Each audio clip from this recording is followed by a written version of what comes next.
बिस्मिल्लाहिर्रहमानिर्रहीम। अस्सलाम वालेकुम नाज़रीन, मैं हूं आपका होस्ट वकर खान। आप देख रहे हैं बिग न्यूज़ का प्रोग्राम।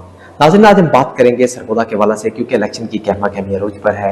आज हमारे साथ बहुत ही मारूफ शख्सियत जो किसी तारुफ की मोहताज नहीं है, मिसेस शमीम आफ्ताब, जो कि साबिका MPA भी हैं और chamber of commerce and industries की सदर भी हैं। सबसे पहले हम उनको अपने प्रोग्राम में खुश आमदीद कहते हैं। अस्सलाम वालेकुम मैडम। जी वालेकुम सलाम।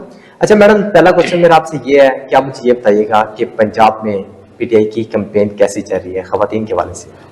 औज़ुबिल्लाहि मिनश्शैतानिर्रजीम, बिस्मिल्लाहिर्रहमानिर्रहीम। सबसे पहले जी आपका शुक्रिया कि आपने मुझे बुलाया। देखिए जी, ये इलेक्शन जो है मेरा तकरीबन 5वां छठा इलेक्शन है पंजाब में, जिसकी कैंपेन को मैं हेड कर रही हूँ यहाँ पे अपने हल्के में सरगोदा में। ये इलेक्शन जो है, ये मैं समझती हूँ कि जो पिछले 5 इलेक्शन, एक 13 का इलेक्शन था, फिर लोकल गवर्नमेंट का इलेक्शन था, फिर उसके बाद हमारे जो है कैंट के इलेक्शन थे, फिर 2018 का इलेक्शन था, फिर अभी भी हमारे पीछे कैंट के इलेक्शन हुए हैं। जैसे जी। सबसे मुश्किल ये इलेक्शन है, वो माहौल नहीं है जो पहले माहौल होते थे कि हर जमात को लेवल प्लेइंग फील्ड मिलती थी, जलसे जुलूस हर जमात के हो रहे होते थे। लेकिन इस वक्त हालात ये हैं कि एक जमात को तो सांस लेने की भी इजाजत नहीं है और दूसरे के मुकाबले में रैलियां हो रही हैं, जलसे हो रहे हैं, जुलूस हो रहे हैं, सब कुछ है। बाजार ये कहते हैं कि जी पाबंदी है, लेकिन एक जमात को के ऊपर सिर्फ पाबंदी है, बाकी किसी और जमात के ऊपर नहीं है। वो माहौल नहीं है, बड़ा सख्त इस वक्त जो है बाहर माहौल है। लेकिन उसके बावजूद भी हमारे जो है लोग, क्योंकि वोटर मौजूद है, फील्ड में जाए तो आपका वोटर मौजूद है। अब इलेक्शन वाले दिन देखते हैं कि किस तरह से हमारे लोगों को डराया धमकाया जाता है, क्योंकि अब तक जो भी हमने कैंपेन की है वो हमने बहुत ढके छुपे अंदाज में की है। ओपन हम कुछ भी नहीं कर सकते, बैनर तक जो है हमारे वो उतार दिए जाते हैं। तो मैं समझती हूँ कि ये वाला ऐसा माहौल नहीं होना चाहिए था। और जो भी इलेक्शन कमीशनर या दूसरे हमारे लॉ इन्फोर्समेंट के इदारे हैं, उनको चाहिए था कि अवाम को फैसला करने दें और अवाम में हर एक को एक जैसा जाने की इजाजत होनी चाहिए थी। अपना जाके मंशूर हम पेश करते, लेकिन बहरहाल उसके बावजूद भी अल्हम्दुलिल्लाह इस वक्त बाहर हमारा वोट है, लोग वोट डालना चाहते हैं और उम्मीद करती हूं मैं कि आखिरी दिन इंशाल्लाह हमें हमारे वोटर्स को कम से कम वोट डालने दिया जाएगा। इसी तरह ही होगा। लेकिन मैडम बताइएगा कि सरगोदा में जो खवातीन है उसके वाले से थोड़ा सा बताइएगा कि कैंपेनें चल रही हैं आपकी और वो क्या इस दफा चाह रही हैं खवातीन? कैंपेन जी हमारी ख्वातीन की बहुत स्मूथली चल रही है, डोर टू डोर हम करवा रहे हैं और जो रिस्पांस है ख्वातीन का वो यकीन करेंगे। अभी भी पिछले हफ्ते एक रैली की इजाजत हमने मांगी थी लेकिन नहीं मिली, लेकिन ख्वातीन इतनी मोटिवेटेड है कि उन्होंने कहा कि हमने रैली निकालनी है। तो मैंने उन्हें समझाया कि नहीं, हम रैली नहीं निकाल सकते क्योंकि हमें इजाजत नहीं है। अभी फिर आज कितनी ख्वातीन को मुझे फोन आया कि हमने कल रैली निकालनी है, लेकिन मैंने उन्हें यही बताया कि हमें आराम से 8 तारीख तक जाने दें, इलेक्शन होने दें। अभी हमारे पे जब पाबंदियां हैं तो हम थोड़ी सी भी कोई इस तरह की मूवमेंट करेंगे, जाहिर है जब हमें बताया गया है कि पाबंदी आप रैली नहीं निकाल सकते तो हमें एहतराम करना चाहिए। हम 100% इदारों का एहतराम कर रहे हैं, जो लाए अमल वो दे रहे हैं, उसके मुताबिक ही हम काम कर रहे हैं। कोई बड़ी गैदरिंग नहीं कर रहे, छोटी छोटी जो हमारी मीटिंग्स कोई हो रही हैं या फिर ज्यादातर ट्रेनिंग प्रोग्राम्स हमारे हो रहे हैं, पोलिंग एजेंट्स ट्रेनिंग प्रोग्राम हम कर रहे हैं छोटे छोटे, वो भी हम बड़ी गैदरिंग नहीं कर रहे। अच्छा, और आपकी बात काट रहा हूँ कि जो PTI की पोलिंग एजेंट है खवातीन, उनकी ट्रेनिंग के बारे से थोड़ा सा बताइएगा। जी, मैं अभी जैसे हमारी ट्रेनिंग हो रही थी, मैं 2-4 जगह पे करवा के आई हूँ, तो मुझे ख्वातीन ने बताया कि मैडम हमें कभी भी ट्रेनिंग नहीं दी गई, पोलिंग एजेंट्स को बताया नहीं गया कि उसकी ड्यूटीज क्या है। अब पहली दफा हो रहा है कि आप हमें बता रही हैं कि हमारी ड्यूटीज ये है, वरना रात को हमें कहा जाता है कि सुबह जाके आपने बैठना है और हम जाके बैठ जाते हैं और रिजल्ट जब जैसे ही पोलिंग खत्म होती है, रिजल्ट से पहले ही हमें होता है कि आप चली जाए, मर्द आपका आके तो रिजल्ट ले जाएंगे। ये पहली दफा हुआ है कि मैंने उन्हें बताया है कि फॉर्म 45 लिए बगैर आपने वहां से नहीं हटना। और उसके अलावा उन्हें मैंने पूरी बताया है कि आपके जिस वक्त आप जाएंगी तो प्रिजाइडिंग अफसर को आपने अपना पहले फॉर्म देना है, अपना अपॉइंटमेंट लेटर देना है, वहां जाके आप उसके बाद अपने अथॉरिटी लेटर होता है, सॉरी, कि अथॉरिटी लेटर देना है। उसके बाद जो डिब्बे हैं उनकी सीलें वो लगाएंगे, आपने एक एक सील का नंबर लिखना है। उसके बाद जो आपकी वोटिंग पर्ची है उसकी बुक जो है उसको देखना है, उसका पहला नंबर आखिरी नंबर आपने नोट करना है। फिर जब वोटर आएगा तो आपने वोटिंग लिस्ट में से उसका नंबर काटना है और नंबरिंग करते रह जाना है, ताकि आपको पता हो कि कितने वोट डाल चुके हैं।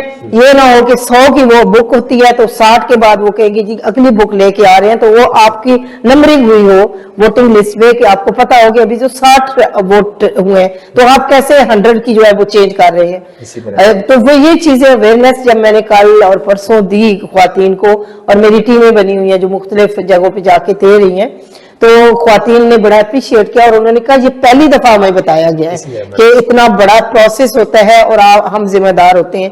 देखिए जो आखिरी दिन होता है ना एजेंट्स या लास्ट डे, वो एक तरफ और पूरी कैंपेन एक तरफ। 50% होता है जो आपने आखिरी दिन तक किया होता है, लोगों के घरों में जा रहे होते हैं, कैंपेन कर रहे होते हैं, नाराज लोगों को मना रहे होते हैं, ये एक पूरा प्रोसेस है। जब से जुलूस कर रहे होते हैं जो कि बदकिस्मती से हम इस दफा नहीं कर सके, लेकिन बहरहाल दूसरी जमातें कर रही हैं। अच्छा मैडम बताइएगा जी, तो वो आखिरी जो दिन होता है वो एजेंट का होता है। अगर पोलिंग एजेंट आपका सही वहां नहीं बैठेगा तो वो सारी मेहनत आपकी जाया हो जाती है। तो वो मैंने बहुत तरीके से सबको बताया कि प्लीज आप एक अमानतदार वहां पे बैठे होंगे और आपकी आंखें और कान होंगे अपने कैंडिडेट के, और आपने सारा दिन अलर्ट बैठ के रिजल्ट 48 फॉर्म लेके वहां से हटना है। अच्छा मैडम ये थोड़ा सा बताइएगा कि फॉर्म 45 अगर वहां से नहीं मिला तो फिर अगला लाहेमल कोई है आपके पास? वो तो यही होता है कि वहां पे ही आपको बताना पड़ता है, प्रिजाइडिंग अफसर को बताना पड़ता है। अगर वो नहीं दे रहे तो बाहर आके, बाहर से वहां पे जगह भी नहीं छोड़नी होती कि क्योंकि पीछे वो गड़बड़ ना करने, आपने बाहर अपने को कैंडिडेट को बताना होता है, जो मुतलका आपके जिम्मेदारान होते हैं उनको बताना होता है अपने बाहर कि ये मुझे फॉर्म नहीं दे रहे। लेकिन हमने एजेंट को यही कहा है कि जब तक 45 आपको नहीं मिलता है फॉर्म, आपने वहां से रिजल्ट लिए बगैर नहीं बाहर आना। जैसा कि आपको पता ही होगा कि 90 की दहाई के अंदर 3-3 बार हुकूमतें लगातार बनती रही हैं। उसकी यही वजह है कि पहले फॉर्म 14 हुआ करते थे और मौजूदा जो 2013 इलेक्शन हुआ था साहब का, उसमें थोड़ी सी अवेयरनेस दी गई थी फॉर्म 45 के ऊपर और 2018 में अमल दरामद होता हुआ नजर आया। तो इस दफा भी हम उम्मीद करते हैं कि फॉर्म 45 के ऊपर मुकम्मल तौर पर अमल दरामद होगा और इसको यकीनी बनाया जाएगा। और मैं पूछना चाहूंगा मैडम से कि इस दफा जो PP 77 हल्का PP 77 में अब्दुल वहाब कालू साहब इलेक्शन लड़ रहे हैं यहाँ से और उनको स्टिल कैमरा अलॉट किया गया है, उसके हवाले से थोड़ा सा बताइएगा हमें। जी, अब उनको जैसे कि मालूम है कि क्योंकि ये PTI के हमारे जाफ्ता हमारे उम्मीदवार हैं और हमारा बल्ला क्योंकि जा चुका है और अब हमारे कैंडिडेट्स को मुख्तलिफ निशानात मिल रहे हैं और अब्दुल वहाब कालू साहब को कैमरा मिला है, तो ये लोगों तक पहुंचाने एक ही बात, हमारा वोटर मौजूद है, एक हमें कंपेन करने की जरूरत नहीं है, हमारे लीडर ने कंपेन कर दी है।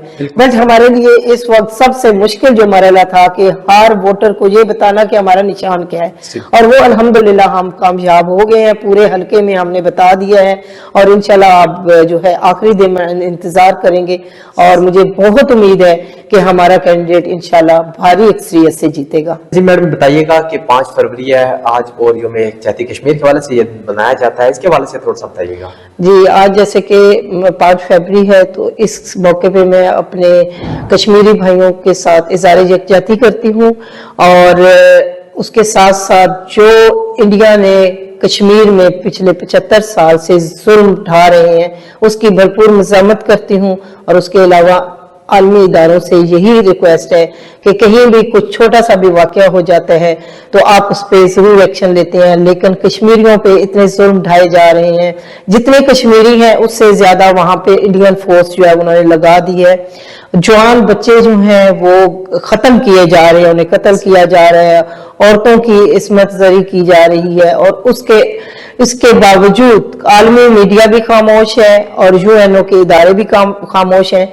इस मौके पे मैं आलमी इदारों से यही कहूंगी कि कश्मीरियों के हक के खुदा इरादियत को माने और मुतअद्दिद बार इस पे करारदादें भी मंजूर हो चुकी हैं सलामती कौंसिल में भी, तो इस पे अमल दरामद करवाया जाए। جی جیسا کہ میڈم نے بتایا کہ عالمی میڈیا اور عالمی جتنے بھی ادارے ہیں ہمارے، ان سے گزارش ہے کہ اس کے اوپر نوٹس لینا چاہیے، اور جو ہمارے یکجہتی کشمیر مطلب کہ جو ہم ڈے مناتے ہیں ان کو ریلیف دینا چاہیے زیادہ سے زیادہ۔ اور میڈم ابھی بھی ایک خبر آئی ہے کہ پاکستان عوامی تحریک کے سربراہ ڈاکٹر طاہر القادری نے پاکستان تحریک انصاف کے آزاد امیدواروں کی حمایت کا اعلان کیا ہے، تو اس کے حوالے سے تھوڑا سا بتائیے گا۔ جی، پاکستان عوامی تحریک نے ہمیشہ ہمارا ساتھ دیا ہے۔ ہم جب سے یہ 2014 کا دھرنا بھی تھا اور یہ جو خان صاحب کی جدوجہد تھی، اس میں مسلسل عوامی تحریک نے ہمارا ساتھ دیا، اور اب بھی بڑا خوش آئند ہے کہ ڈاکٹر طاہر القادری صاحب نے یہ اعلان کیا ہے۔ میں سمجھتی ہوں کہ اس سے بڑا فرق پڑے گا ہمارے ووٹ بینک میں، کیونکہ ہمارے اس وقت آزاد امیدوار ہیں، لیکن پھر بھی حمایت کا جہاں جہاں انہوں نے اعلان کیا ہے ان کا ایک ووٹ بینک ہے خاص، تو اس سے یقیناً بہت بڑا فرق پڑے گا، اور میں ان کا شکریہ بھی ادا کرتی ہوں۔ جی جیسا کہ آپ نے گفتگو سنی مسز شمیم آفتاب کی، انہوں نے بتایا کہ اس دفعہ ہم پر امید ہے، کیونکہ ہماری کمپین جو عمران خان صاحب نے کر دی ہمارے لیے وہی بہت ہے، اور اس دفعہ ہم بھی پر امید ہے کہ ہمارا جو ووٹر ہے وہ نکلے گا گھروں سے باہر اور اپنا حق رائے دہی استعمال کریں گے اور اس کو یقینی بنائیں گے، اور فارم 45 کو زیادہ طور پہ اپنے ہائی لائٹ کرنا ہے، اس پہ فوکس رکھنا ہے، اس کو آپ نے جب تک آپ کو وہ نہ مل جائے آپ نے وہاں سے جگہ نہیں چھوڑنی۔ تو ہمیں دیجیے اجازت، میں ہوں آپ کا ہوسٹ ابوبکر خان۔ پاکستان زندہ باد، پاک فوج زندہ باد۔